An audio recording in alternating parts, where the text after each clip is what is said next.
Good morning. My name is Mrs. Heron, and today we will be learning all about magic milk. For today's lesson, we will be conducting an experiment. The New Jersey standard that we will be using is 2-PS1-1. This is to plan and conduct an investigation to describe and classify different kinds of materials by their observable properties. This standard will help my students be able to conduct an investigation with the materials given, as well as make predictions, along with learning even more about observable properties and how they react together when combined. Now, last class, we already went over a few topics such as predictions and observable properties. All of my students have learned how to make predictions when it comes to experiments.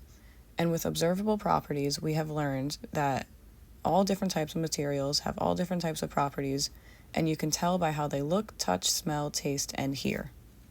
Good morning, everyone. So today we are going to be going on a magical adventure. We are going to create a very special type of milk that we can make colorful and dance around. It's called magic milk. And it's not the type of milk that you could drink, but it is fun to look at.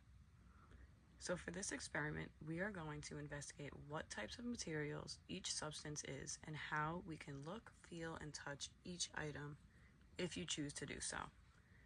As we went over last class, different objects have different observable properties, which we will be going over again today. The materials we will be needing for this experiment are milk, food coloring, a bowl, cotton swabs, and dish soap. I would recommend either a white or clear bowl so you could see the colors dance around. Before we begin, let's think back to last class when we went over predictions. And let's think about what will happen in today's experiment with these materials right here in front of us. Since we went over predictions last class, I taught you guys that it's okay to be right or wrong with your predictions. Anything that you think might happen is a great answer. You can use statements such as I believe or I think. These are great for predictions because you will be making guesses, not statements. Since I haven't told you what the project is yet, you can predict anything you would like. I'll start with my prediction first. My prediction is that the milk is going to turn different colors and look like a magical galaxy. Does anyone else have any other predictions? Johnny, what is yours? Oh, wow. So you think that the color red and blue are going to mix together to make purple? I love that prediction so much. Okay, class, let's go over the steps to our procedure. First, we are going to take our milk and we are going to pour it into our bowl. A little goes a long way. Now, since we are learning about observable properties, if anyone would like to smell or touch the milk, they can. As you can see, it is a liquid, and it is on the thicker side compared to water, and it does have a very distinct smell. Now we are going to add the food coloring. Does anyone else want to make a prediction as to what might happen when we add the food coloring into the milk? I agree. I do think it is going to create bright colors. Okay. Would anyone like to pick what color to start with? Blue? Perfect color. 1, 2, 3. Okay. I think that we should do red next because Johnny did say he thinks it will create purple if you do red and blue together. So 1, 2, and 3. As you can tell, the food coloring is also a liquid, but it is not as thick and does not have such a strong smell. And it did create bright, bright colors in the bowl. Now we are going to take our cotton swabs and mix it with the dish soap. As we can see, dish soap is much thicker than the milk and the food coloring, but it is also a liquid. What else do we know about dish soap? We know that it creates a reaction when mixed with water. It creates bubbles. Okay, last guesses. What does everyone think will happen? Let's see. Whoa.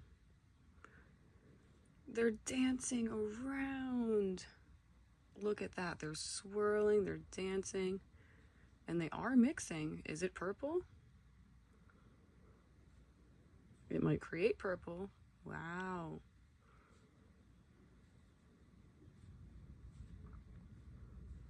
Look how cool. Let's add a few more colors while we're at it.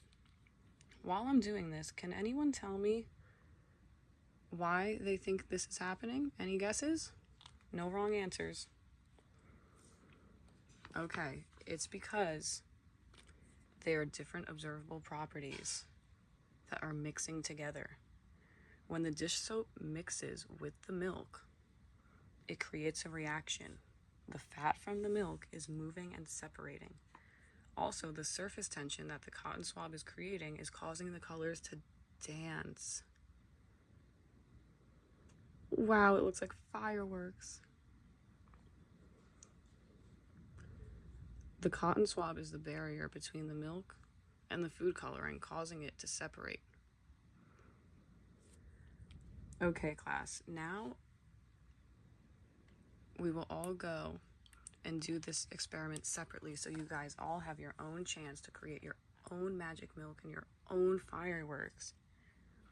But before we get back to our seats, let's discuss what we learned today.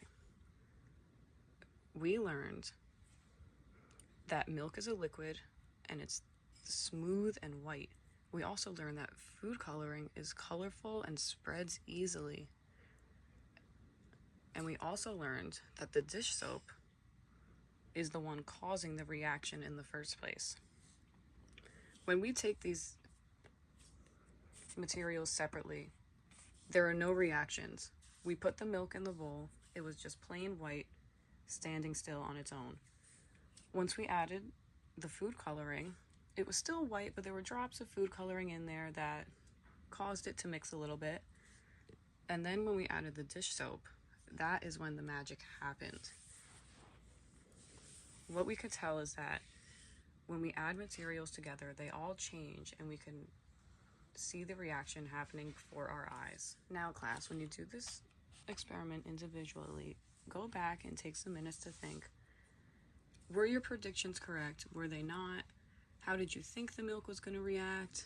Did it react differently than what you thought? Also, try to think about how materials can cause reactions with each other but can stand still on their own.